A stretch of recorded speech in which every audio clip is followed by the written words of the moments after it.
What's up, ladies and gentlemen? Welcome back to the channel. Kicking it back to finally some Master Duel deck profile making. We are going to be going over a deck that I believe is criminally underrated. This deck is so much fun and is very, very good. And I think I am going to start making the propaganda to be putting this on the map. This is the Hungry Burger Nouvelle deck. Now, I play a 50 card variant, as you can see on the screen. I have two replays lined up for you guys just to kind of show what this deck is really capable of. We are going to start top left, bottom right. I am not going to go in depth on each card this time around.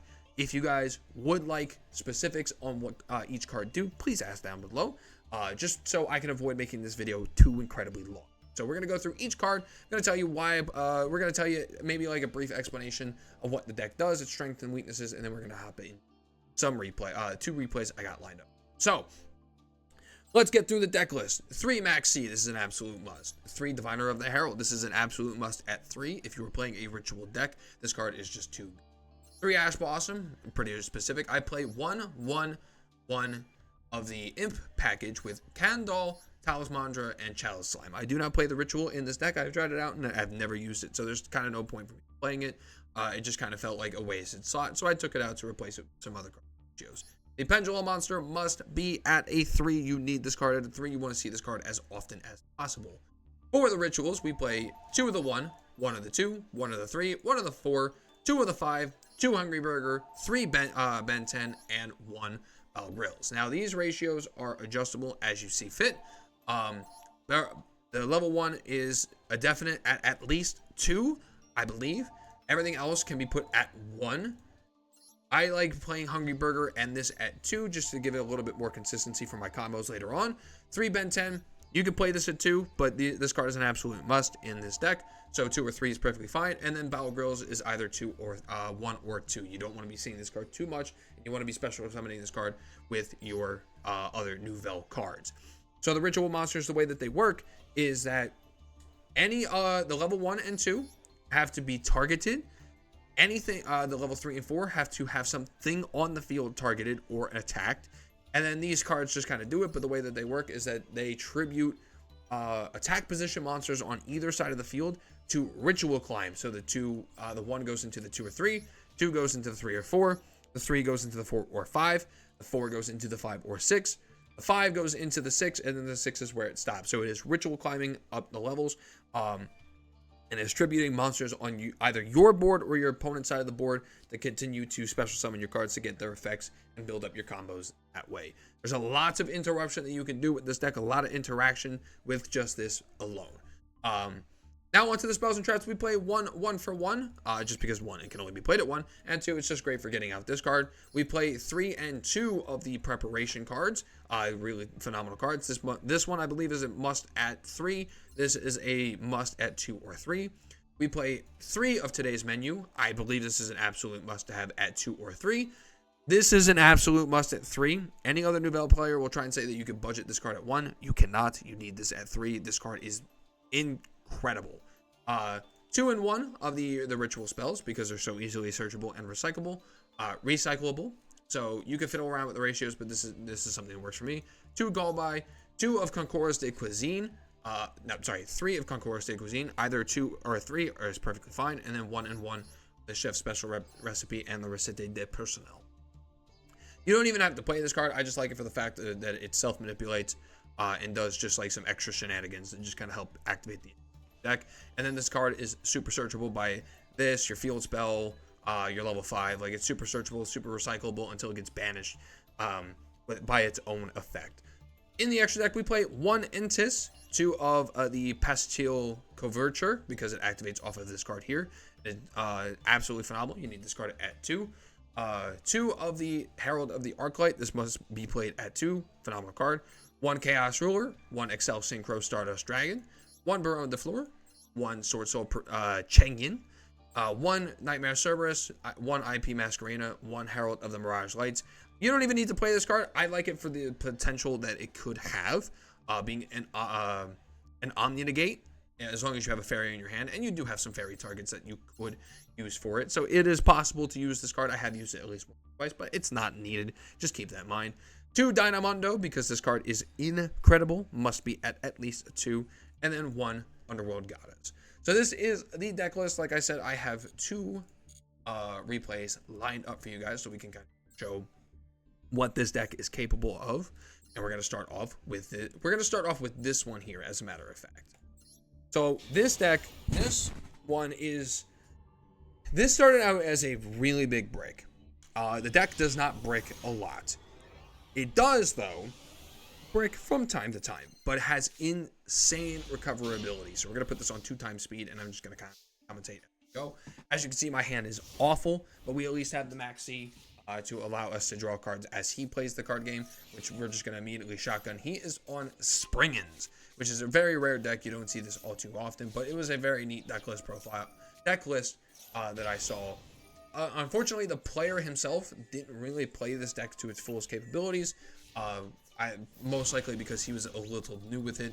But as you can see, I drew yet another brick off the Max C and then drew right into the Ash Blossom. I just had to end my turn. Once again, he curiously activated that for some reason, brings it right back, perfectly fine. So it is from here that I was most likely dead, but I am not.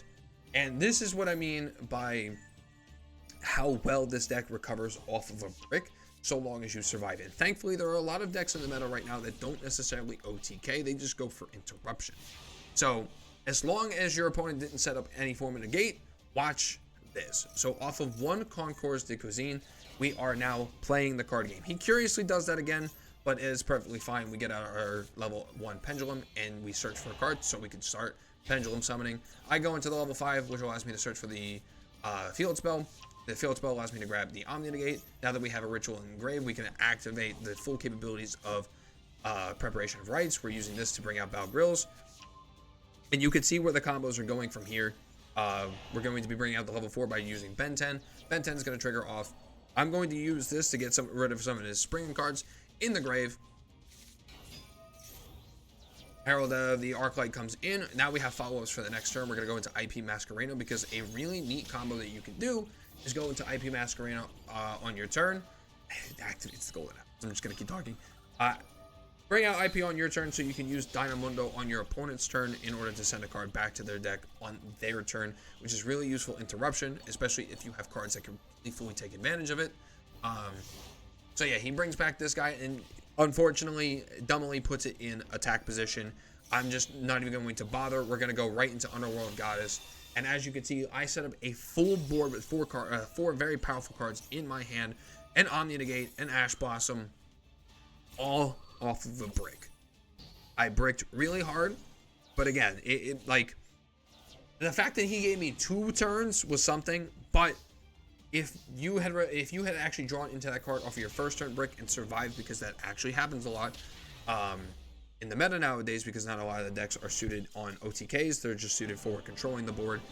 That 1 card really makes a difference here. So now this right here, this is full power Plunder Patrol. At least I believe this is the strongest form of Plunder Patrol. We are going to go through it. You're going to watch something magical. This deck, like I said, criminally underrated. And Plunder Patrol, while not necessarily meta, is still really strong in the format right now, especially with Cash and Runic versions of this deck floating around like this guy is currently playing. And this is the crazy thing too. Look, I bricked right here. This is a brick. This is a brick, and this is exactly what I'm talking about. A prominent deck in the format. He is attempting to play around evenly. He thinks I have evenly matched in my hand. He is playing around evenly. This is now working in my favor. So I ashed the Huggins to prevent the Runic Fountain from coming out. He is just going to continue the combo. He's going to set up a pretty prominent board here. I'm not going to commentate on everything he does because I cannot talk that fast. I'm surprised I am talking this fast. Yep, he's going to get Lease out. He's going to end up off of that, this is a pretty great start for Plunder Patrol. You know, like really great. He's got 2 face downs, Lease. He's got lots of ways to play out his turn. So we drew into this card once again. You can just see how incredible this card is. He plays Max C, but it's one of those situations where I have to play into it or I die because he knows I no longer have evenly matched. We have to generate a board and we're going to go from there. So I'm going to click 2x speed again. We're going to start comboing. We are going to bring out Burial Lace, and at this point, I'm just forcing interactions. I want to force him to use the cards that he has on the field. we do get some hits. We're going to activate that. He's going to bring out Blackbeard, and he's now going to use Blackbeard to target my card and bring out Bran. Bran was interesting to me, but in this instance, I am forcing him to activate his leash because I have plenty of follow-ups to go in. I'm going to activate Preparation of Rites so we can get a ritual spell so we can continue our combos by grabbing out Ben 10 as well. And he brought out Redbeard off the Whitebeard, bringing out Marek. So this is now even more tricky. But once again, I am just forcing interaction. Before I continue to fly into the card game, I'm forcing more and more interaction. So we get his Moark offline. He now has Lise and Moark offline. We can now continue to just rock what we're doing. I'm trying to get him to activate Bran by using the field spell, but he doesn't bite, and that's perfectly fine. I don't mind. So now we're going into the battle phase. He's going to try and Rune of Flashing Fire me, which is perfectly fine because all he does is destroy it. I still get my card to come out onto the field, and you can just see how this is going to spiral from here. 5 is going to go into the 6. The 6 is going to tribute his entire board. And now, off of a brick, we just combated full power Plunder Patrol with Runic and have an interruption here, and Omni Negate, and Ash in hand. So I'm going to keep this part a little on the slower side. He is doing everything in his power to try and bait me. He has plenty of cards in his hand. He's going to attempt to bait me. I do not care. Unfortunately, here he hit Hungry Burger and another one of my level 5s. So we got to be a little picky about what goes on.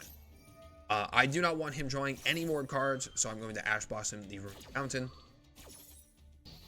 He brought out the Jerry before, which is perfectly fine. He is now going to start some of his Plunder plays.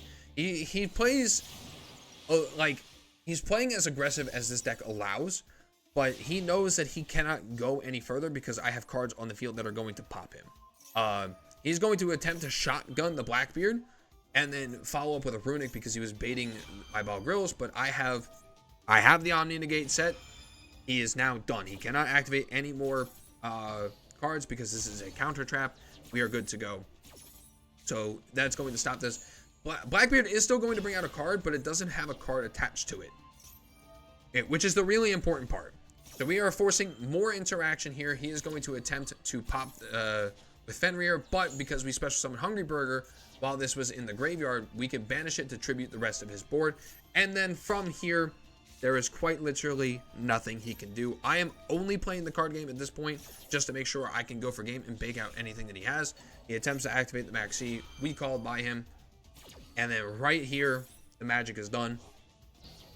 And he scoops. So off of a brick, we played through an opponent who knows what he is doing because he attempted to fairly play against evenly matched because he thought that's what I had in my hand. But we were able to draw a singular card and then just play the card game, baiting out as many interactions as he possibly had. We had options for every single interaction that full power Plunder Patrol set up onto the board. This deck is phenomenal.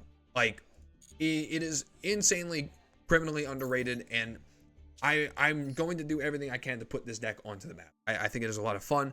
I'm not going to gas it up and say that it is a top tier deck that is just going to wipe away the meta, but it is still a really fun and really prominent deck, especially for being a ritual deck. So hope you guys enjoy this deck list here. I'm gonna try and get back at it, some more deck lists. We have a lot of stuff lined up. So hope you guys enjoyed the video. You know what to do if you did, and thank you guys so much for watching. I'll see you next time. See ya.